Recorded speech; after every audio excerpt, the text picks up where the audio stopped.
Ingeniería del ocultismo.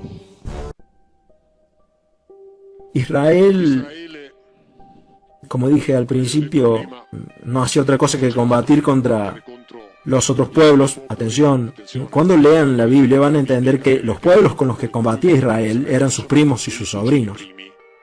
Primos, tíos y sobrinos.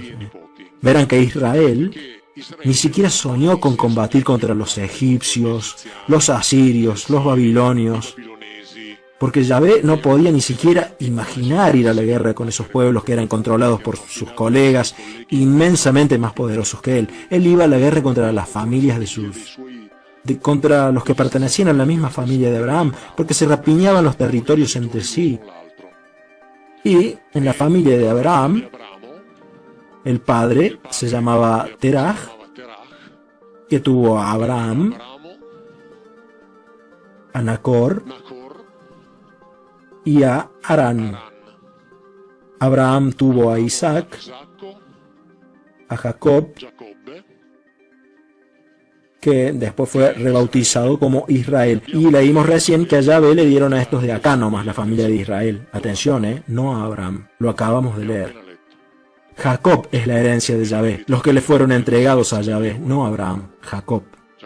O sea, ni siquiera toda la familia de Abraham, solamente estos de acá. Harán tuvo un hijo que se llamaba Lot, que aparece en la historia de Sodoma y Gomorra, después si tenemos tiempo hablamos de eso. De él descienden los moabitas y los amonitas. Ya saben que Jacob tenía un hermano que se llamaba Esaú, de quien descienden los edomitas y los amalequitas. Los amalequitas son los que mencionamos al principio, cuando Saúl tenía que exterminarnos a todos, pero lo castigan por dejar con vida a su rey. Así que estos de acá eran descendientes directos del hermano gemelo de Jacob. ¿Entienden contra quién combatían? Y después los otros a exterminar eran los madianitas, descendientes directos de Abraham por medio de su mujer Keturá. O sea que estos de acá son los enemigos de Israel, todos familiares cercanos, todos pertenecientes a la misma familia de Abraham.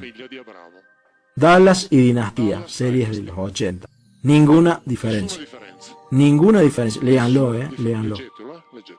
En una de estas guerras continuas, el comandante de las fuerzas de Israel, que se llama Jefté, está combatiendo contra los amonitas.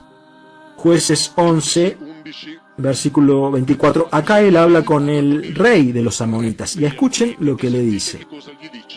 La tierra de la cual tú, Elohim, e incluso dice el nombre, Quemos, te entregó como posesión todo lo que tienes.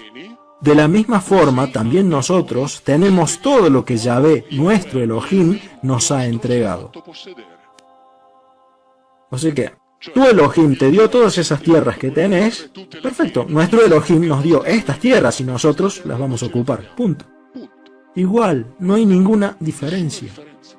No es que le dice, a mí me las dio Dios y a vos te la dio tu ídolo de piedra, aunque esto es lo que dice la teología, que existe Dios, y que todos los demás eran unos pobres paganos idiotas que hablaban con las piedras. En cambio los israelitas eran los únicos inteligentes. Solamente que los israelitas dicen, tú Elohim Quemos te ha dado todas las tierras que tenés, y bueno, yo tengo que ocupar las que me dio mi Elohim Yahvé, punto, se acabó.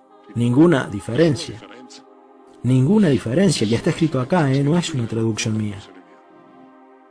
Así que más claro que esto ya no se puede. Así que es por esto que la teología tiene que saltar desde el campanario, o en su defecto no hablar más de estos versículos, o alguna vez les mostraron esto.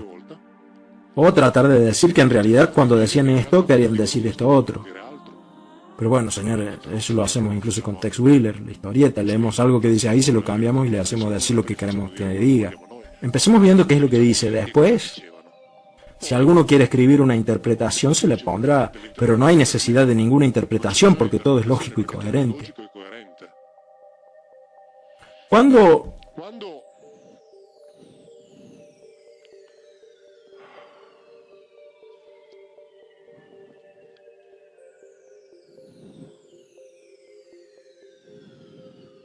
Cuando este señor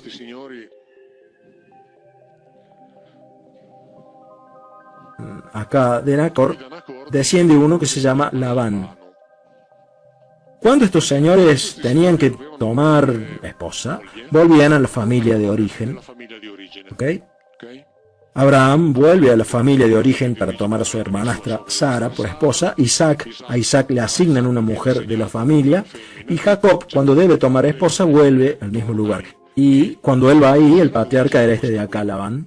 Y de hecho, Jacob, se casa con las dos hijas de este de acá, de Labán. Jacob va a este lugar, ve a una que estaba linda y Labán le dice, bueno, si vos te querés llevar a mi hija, primero tenés que trabajar para mí por un tiempo. Entonces Jacob trabaja y después de eso, cuando llega el momento del matrimonio, como era una familia, como una de las hijas estaba linda y la otra estaba fea, la primera noche Labán hace entrar en el lecho de Jacob a la fea. Jacob se da cuenta al otro día y dice, bueno, ahora nada, si querés la otra tenés que seguir trabajando para mí. Ok, él sigue trabajando hasta que en un determinado momento le entrega las dos. Jacob sigue trabajando hasta que en un determinado momento Labán le entrega las dos. Él se va, Jacob, y como había pasado un tiempo y no se llevaban muy bien, cuando Jacob se va con las mujeres, con un montón de animales que había logrado obtener, etc., Labán entiende que Jacob lo había estafado de nuevo, así que lo empieza a seguir. Esto para que vean el amor que había dentro de la familia, ¿no? Cuando se encuentran, logran, digámoslo así, no combatir. Logran hacer un pacto, digámoslo así. Hacen un pacto y ponen un monolito. Esto está en Génesis 32. Génesis 31, 51 en realidad. Y Labán le dice a Jacob. Luego añadió, mira este montón de piedras y mira la piedra conmemorativa que yo erigí entre tú y yo. Una y otra cosa serán testigos de que ninguno de los dos iremos más allá de este montón de piedras y de esta piedra conmemorativa con malas intenciones. Es decir, juramos que ninguno de los dos va a atravesar estos límites con intenciones hostiles contra el otro. Y escuchen bien esto. Y el Elohim de Abraham y el Elohim de Nacor serán los jueces entre nosotros. Es decir, como garantes de ese juramento, ya que uno pertenecía a esta rama de la familia y el otro a esta otra rama de la familia, digo que el garante por parte de estos es el Elohim de Abraham y el garante de estos es el Elohim de Nacor. Es decir, el Elohim de Abraham y el Elohim de Nacor son ellos dos los garantes de esas fronteras. Ahora bien, ¿cómo se puede siquiera pensar que este de acá juraba en nombre de Dios y este otro ponía como garante de su parte a un ídolo de piedra? Acá después, obviamente, ¿qué hicieron? Lo leo incluso en internet, porque realmente ya me di cuenta de que son capaces de inventarse cualquier cosa. Entonces dicen, estos, la rama de Abraham, eran monoteístas, en cambio estos otros eran monólatras, o que eran enoteístas, porque usan un montón ¿cómo decirlo?, de definiciones muy complejas para esconder la realidad, que además está muy buena y es muy fascinante. Enoteístas quiere decir que adora a un único Dios sin negar la existencia de otros. En cambio, el monoteísta adora a un único Dios negando todos los demás. Y el monólatra acepta la existencia de todos, pero elige uno. Así que estas son todas las grandes definiciones. Y en este caso, hagamos un razonamiento simple. Si estos de acá, Abraham, hablaban con Dios y estos otros hablaban con las piedras, y que este de acá era hermano de este, ¿tenemos que decir entonces que un gemelo era bruto y el otro era inteligente? Y según ustedes, ¿cuántos minutos le tomaba al hermano inteligente decirle al hermano bruto, discúlpame, ¿no te das cuenta de que estás hablando con una piedra? Vení acá un ratito que te presento a mi Dios. Viendo que a Yahvé lo veían, hablaban con él, le daban de comer, le preparaban estofado. Cuando llegaba cansado le preparaban también las cosas para que pudiera descansar, lavarse los pies, sacarse la tierra. ¿Cuánto le iba a tomar a Abraham decirle al hermano, para venir conmigo que te muestro a mi Dios, que sí existe, porque vos estás hablando con las piedras? ¿Cuánto tiempo le hubiera llevado a hacer eso, según ustedes? En lugar de eso, estos dos siguieron durante décadas, según la teología, el hermano inteligente evolucionando hasta llegar al monoteísmo, y el hermano bruto que continuaba hablando con las piedras. Y el juramento decía que este de acá juraba por Dios y que este de acá juraba por un montón de piedras. Pero ¿se puede siquiera pensar en algo como eso? Es algo completamente sin sentido. Eran dos hermanos, no dos pueblos distantes entre sí, dos hermanos. Solamente que mientras que Abraham fue llamado por un Elohim que le dijo, sal de la tierra de tus padres, que vamos a conquistar otros territorios, estos de acá se quedaron en la Mesopotamia. Así que estos de acá servían a los Elohim que gobernaban en la Mesopotamia, y Abraham servía al Elohim que lo había reclutado, punto. pero todos tenían el mismo poder. Tanto es así que si tienen ganas de leer el comentario que hizo Rashid Etwa, que es uno de los comentaristas más importantes de la historia, comentarista judío de la Biblia, que vivió alrededor del año 1000, él dice que acá los dos claramente eran bandos que defendían cada uno un lado de la frontera. Tanto es así que poco tiempo después de que se van, a la madrugada del día siguiente, Labán abrazó a sus nietos y a sus hijas y los bendijo y regresó a su casa.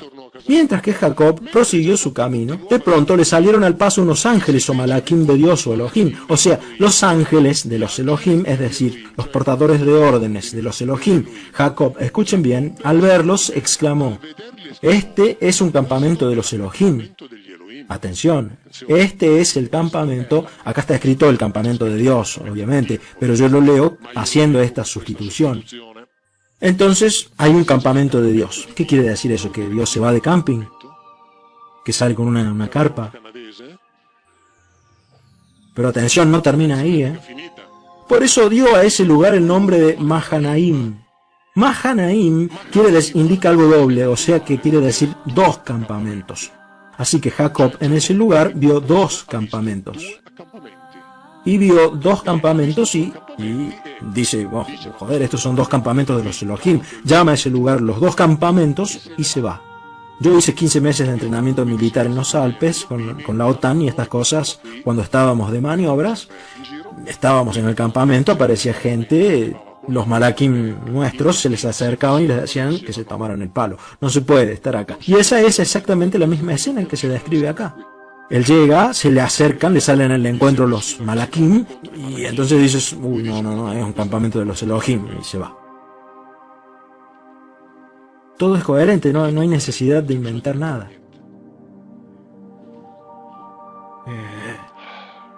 Y a mí me gustaría encontrarme con un malaquim para preguntarle todas esas cosas. Tanto es así, donde estaba, a ver, este de acá está muy bueno. Dentro de un rato trato de responder lo que me preguntaban. Lo que pasa es que responder eso me demanda ya mucho esfuerzo. Así que había dos campamentos. Después sabemos que Jacob tenía roces con Esaú por el tema de quién era el primogénito. Esta es la historia que conocemos todos, ¿no? Sobre el plato de lentejas, porque eran gemelos. Entonces, como los gemelos nacen, hay que recordar que nacen después de que un Elohim visita a su madre. Nacen juntos, así que pueden negociar la progenitura. Y Yahvé dice siempre, Jacob es mi primogénito. Pero la Biblia dice que Jacob nació en segundo lugar, porque el primero en salir fue Esaú. Pero cualquier ginecólogo les puede explicar que en un embarazo gemelar, el que nace en segundo lugar es el que fue concebido primero. Por eso se ubica en la parte superior del útero y nace en segundo lugar. Así que el verdadero primogénito por orden de concepción es Jacob y no Esaú. Y el que utiliza este discurso de la progenitura de Jacob evidentemente sabía todo esto. Entonces, un Elohim hizo una intervención sobre la madre, concibió gemelos, así que el que nace en segundo lugar es el primogénito, es decir, el que fue fecundado en primer lugar. Y esto es un dato preciso. Así que el que hizo esto lo sabía muy bien. Y después viene toda esa historia del plato de lentejas con el que Esaú cede la primogenitura. Y acá apareció otra cosa que es interesantísima. Saben, pero la madre después ayuda a Jacob a engañar a su padre Isaac. Como Esaú era peludo, entonces cuando le tiene que dar la bendición para la primogenitura, le pone un poncho peludo a Jacob, porque el padre ya estaba viejo y ciego, y lo toca, lo siente peludo y cree que es Esaú. Así que le da la bendición del primogénito. Tienen que saber que en la Biblia el concepto de bendición significa siempre transferencia de bienes materiales, porque nosotros estamos habituados a pensar que la bendición es uno que hace así y dice, ok, me bendijo, me voy tranquilo. Cuando lean este pasaje, van a leer algo precioso. Cuando Esaú llega para recibir la bendición, Isaac le dice, no, pero yo ya lo di todo. Y Esaú le responde, pero no hay ni un poco para mí. O sea, ustedes imagínense una bendición que se acaba. Mañana, el domingo por la mañana, vayan a misa, lleguen tarde y díganle al sacerdote, ¿me da la bendición? Y que el sacerdote les diga, no, se la di toda a los fieles, ya no me queda más nada. Esto es lo que está escrito en la Biblia. Pero no es una estupidez para hacer reír a la gente, es la verdad, porque dar la bendición porque como todo se centraba en el primogénito y los otros no contaban para nada, cuando Isaac le dice, yo ya le di todo a Jacob, quiere decir que todos los bienes materiales, terrenos, animales, esclavos, ya le habían sido entregados a Jacob, para vos ya no hay nada, porque de eso se trata la verajá en el mundo judío, es la transmisión de bienes materiales. Y es por eso que Esaú dice, pero no quedó nada para mí. Y el padre le dice, no, ya la entregué toda. No quedó nada. Es claro, es decir, no es que hablaban así porque fueran idiotas. Es que ya se la di toda a él y para vos no queda nada, ni siquiera una oveja. Ya todo le pertenece a él. Esto es lo que cuenta la Biblia, ¿entienden? Ahora bien, el contraste entre ellos dos obviamente es un contraste continuo. Hasta que en un cierto punto, veamos en Génesis 35, Elohim, que se usa con el verbo en singular cuando se quiere decir que el grupo de Elohim estaba trabajando junto, coordinado. Así que este grupo de Elohim le dice a Jacob, levántate, ve a Betel y ahí establécete. Ahora bien, antes de entrar acá, estaba hablando afuera con Laura y Paola. Y ahora les digo a Laura y Paola, ustedes le tienen que ofrecer un vaso de jugo de naranja a ese, yo lo digo, a ese Mauro Biglino que se encontraron afuera.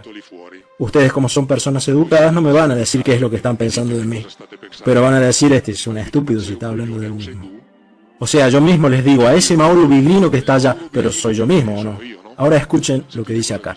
Elohim le dice a Jacob, construye en ese lugar un altar dedicado al él que se te apareció cuando huías de la presencia de Esaú. O sea, Dios dice, construirle un altar a ese Dios que se te apareció cuando huías de la presencia de Esaú. Pero ¿cómo es que Dios puede decir algo así? Pero acá en hebreo lo dice claramente. El grupo de los Elohim dice, construite un altar dedicado a ese, en hebreo está en singular, a ese él que se te apareció cuando huías de la presencia de Esaú. Es decir, el altar se lo tenés que hacer a ese de nosotros que se te apareció cuando escapabas. A ese le tenés que hacer un altar. Está clarísimo. Está clarísimo. A él le tenés que hacer un altar ahí. Así es que Jacob va ahí, construye un altar y llamó a ese lugar El Betel, que quiere decir él, de la casa de él, porque ahí Dios se le reveló a él cuando huía de la presencia de su hermano.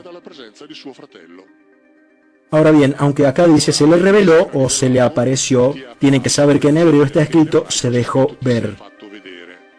Sería como si le dijeran a un amigo hace 2 años que no te me apareces. No, son 2 años que no te hace ver. Esto es lo que está escrito en el Antiguo Testamento. Y acá me tendrían que haber parado porque les estoy dando una traducción, así que me tendrían que haber dicho, así cumplimos con el acuerdo que hicimos al principio. Pero bueno, en hebreo está escrito esto. Y bueno, y acá lo dice claramente, ¿no? A ese de nosotros que. Pero lo mejor de todo es que después de eso, Jacob hace una afirmación que si pensamos que se dirige a Dios. Ahora bien, Jacob hace esta promesa. Si el Elohim me acompaña y me protege en este viaje que estoy haciendo y me da pan para comer, ropa para vestirme, y si regreso en paz a la casa de mi padre, entonces Yahvé será mi Dios, será mi Elohim, en Génesis 28:20.